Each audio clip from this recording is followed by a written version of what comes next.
Hi, I'm Peter Mallouk. Welcome to 1,000 Miles from Wall Street. I'm here with our very own Christina Knopke, one of our estate planning attorneys. Thanks for being with us, Chrissy. Thanks for having me. And today we're going to talk about a subject that comes up for many, many clients, which is they've got young kids and they've got to think about who's going to raise those kids. And for a lot of people, that's like their worst nightmare to think about somebody else raising their kids. So why don't you walk us through how you coach people making that really important decision? And that is the hardest decision when estate planning with minor children, is that you can't picture anybody but yourself raising those kids.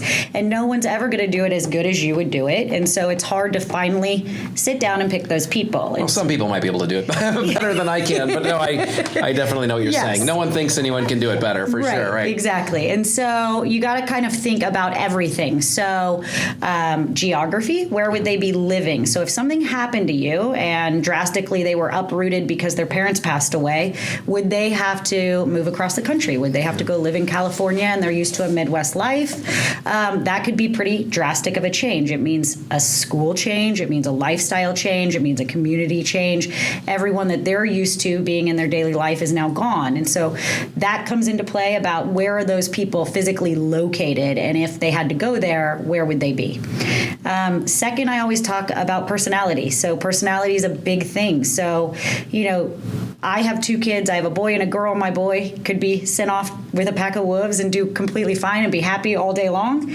My daughter has a personality that she wouldn't mix with everybody. So I think about, if I had named my father-in-law in a situation where I pass away, her personality and his personality don't mix. They'd spend all day arguing and it'd be miserable for both. And so personalities of the kids and the caretaker come into play. Religion is a big one. Mm-hmm. So I know a lot of people who have very, very specific religious aspects of their life and beliefs. And so they want their kids to be raised in those religious beliefs and with those morals. And so their siblings that they might appoint or even family friends may not have those same beliefs. And so... And I've seen people ask me back when I used to do a lot of estate planning documents, they'd say, oh, Peter, just put in the document that they should take my kid to this church every Sunday. And I'm like, we can put in the document that you want them to eat a specific thing for breakfast every Wednesday. It's not going to happen. Exactly. They're going to grow up the way that family lives. Exactly. And I always remind clients that you're nominating these people, but these people still have to petition the court to actually get an order of guardianship. So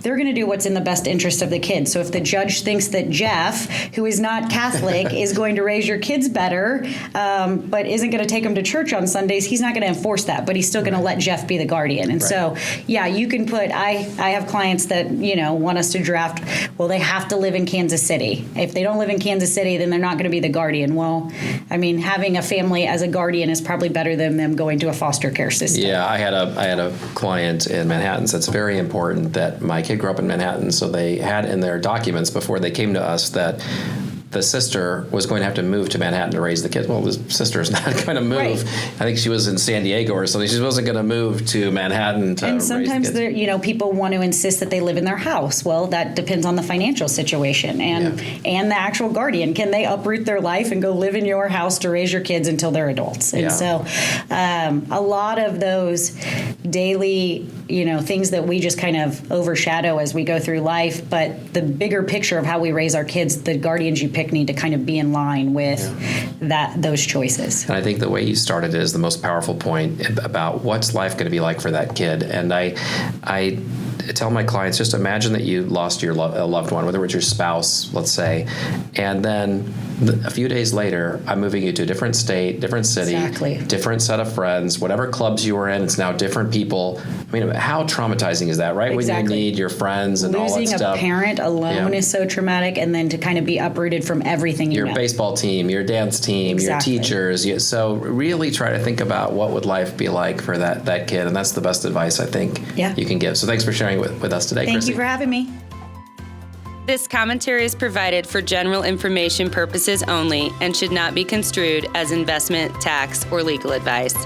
Past performance of any market results is no assurance of future performance. The information contained herein has been obtained from sources deemed to be reliable but is not guaranteed.